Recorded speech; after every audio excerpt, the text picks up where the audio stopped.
اعوذ باللہ من الشیطان الرجیم بسم اللہ الرحمن الرحیم۔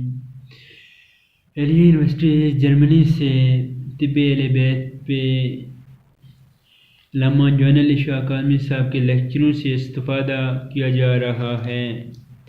طب اہل بیت میں بیماریوں کا مختلف طریقوں سے علاج ہے جو نیچرل ہے۔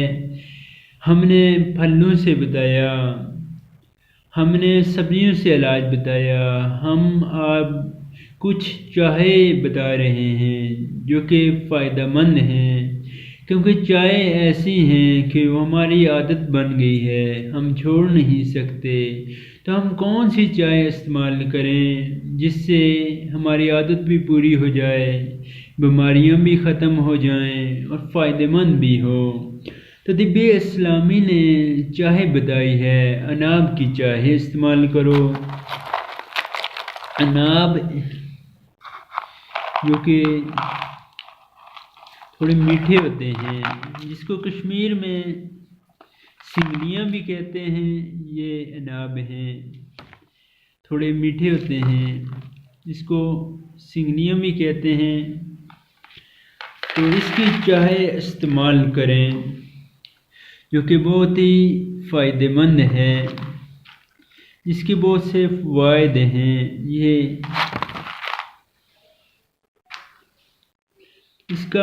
یہ آرام بخش ہے، بخار کو ختم کرتی ہے، بھوک کو بڑھاتی ہے، خون کو بند کرتی ہے، مقوی ہے، خون صاف کرتی ہے، دل کی جو دھڑکن ہے اس کو منظم کرتی ہے۔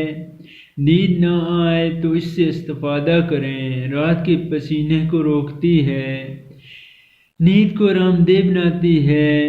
اس کے علاوہ پٹھوں کو جو آرام بخشتی ہے، آواز کی بندش کو کھولتی ہے، سینے کے جو درد ہے یا کھانسی ہے اس کو ٹھیک کرتی ہے۔ دیکھیں، خون کو صاف کرتی ہے، کتنے فائدہ مند ہے یہ اناب، اور مل بھی ایزیلی جاتا ہے۔ پاکستان میں تقریباً 40-50 کا کافی مل جاتا ہے اناب۔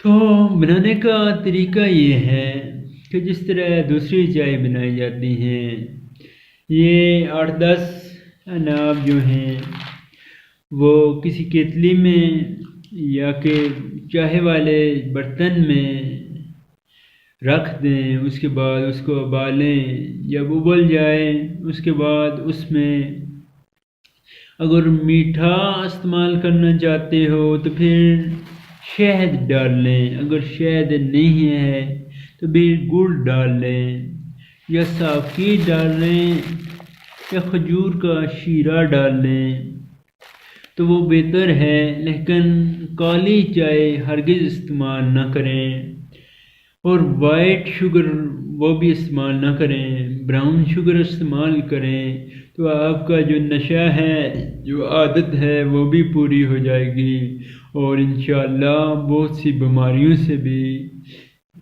چھٹکارا حاصل ہو جائے گا۔